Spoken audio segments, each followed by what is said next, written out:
Nous sommes rassemblés aujourd'hui pour la fête de la Toussaint. Peut-être me direz-vous que ça ne nous concerne pas, voire qu'un office à la Toussaint est déplacé. Nous avons fêté la Réformation hier, d'aucuns diront peut-être que ça suffit. Les saints ne nous concerneraient pas. On dit d'ailleurs que c'est une des grandes différences entre les protestants et les catholiques. Les protestants n'ont pas de saints. En sommes-nous si sûrs? N'avons-nous pas, nous aussi, un panthéon de saints protestants, à commencer par Luther lui-même, ou ici en Alsace, Albert Schweitzer?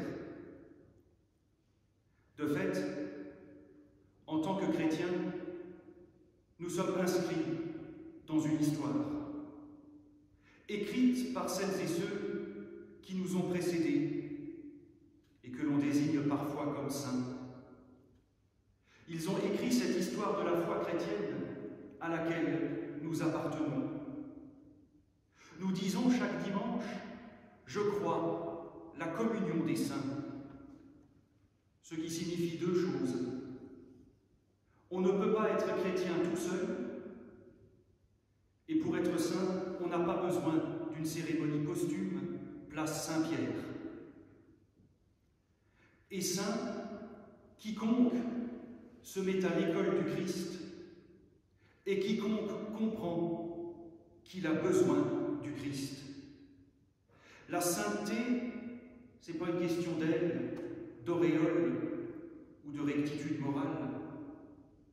La sainteté, c'est savoir qu'on a besoin les uns des autres et besoin de ce Christ qui nous ouvre des routes nouvelles. Heureux les humbles de cœur, car le royaume des cieux est à eux. Heureux celles et ceux qui ne sont pas trop pleins d'eux-mêmes, mais qui dans leur vie sont capables de faire de la place pour autre chose qu'eux-mêmes, car le royaume des cieux est à eux.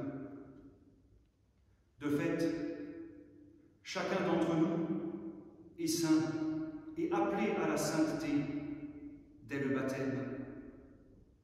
L'Église est cette communion des saints, loin d'être parfaits, mais qui se savent au bénéfice de l'amour de Dieu, qui savent que Dieu change leur vie et qui témoignent, en des temps de misère, qu'une autre vie est possible.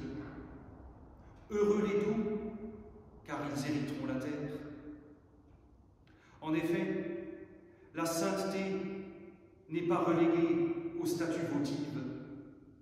Luther a dit un jour, « Je ne connais pas de saint qui ne se soit pas préoccupé de politique ou d'économie. » Heureux celles et ceux qui ont faim et soif de la justice, car ils seront rassasiés.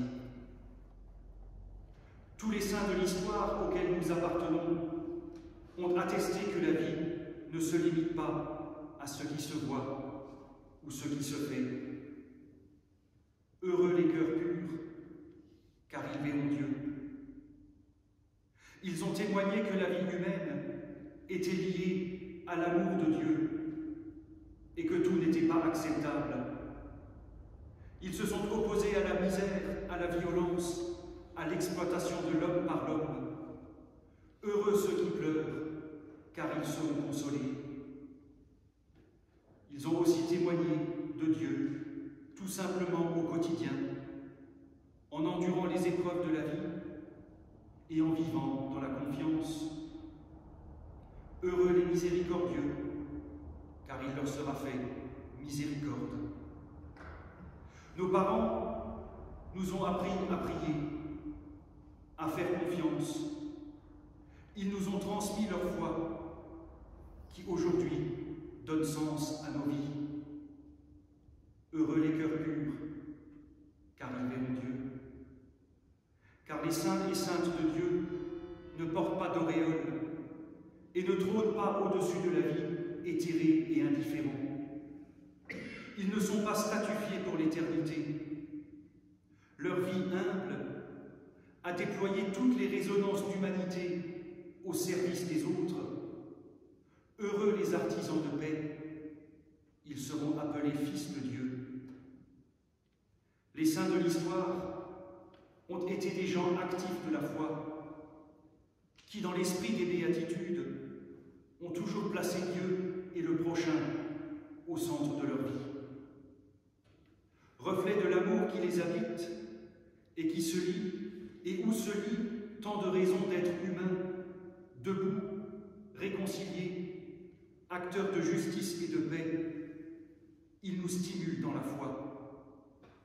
Dans le clair-obscur de l'histoire humaine, ils sont ces lumières qui nous donnent d'avancer vers la cité de lumière, tant ils sont les témoins de ce que Dieu peut réaliser dans une vie humaine, car rien ne lui est impossible. Aujourd'hui, cette parole du Christ nous est personnellement adressée. Heureux êtes-vous. Vous êtes appelés à être heureux, à être témoins d'une lumière qui se lève dans les obscurités de la vie. Vous êtes appelés à éclairer les autres pour qu'à leur tour ils puissent connaître ce heureux.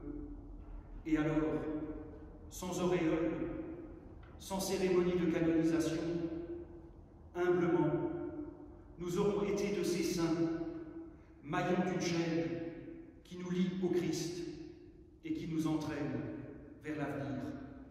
Amen.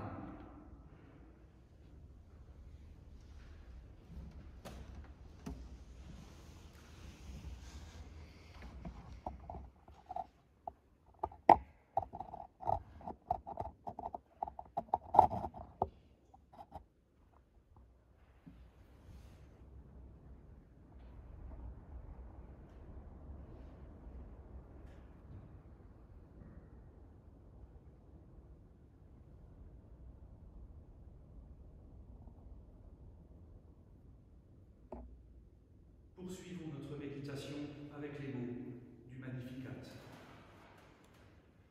Le Seigneur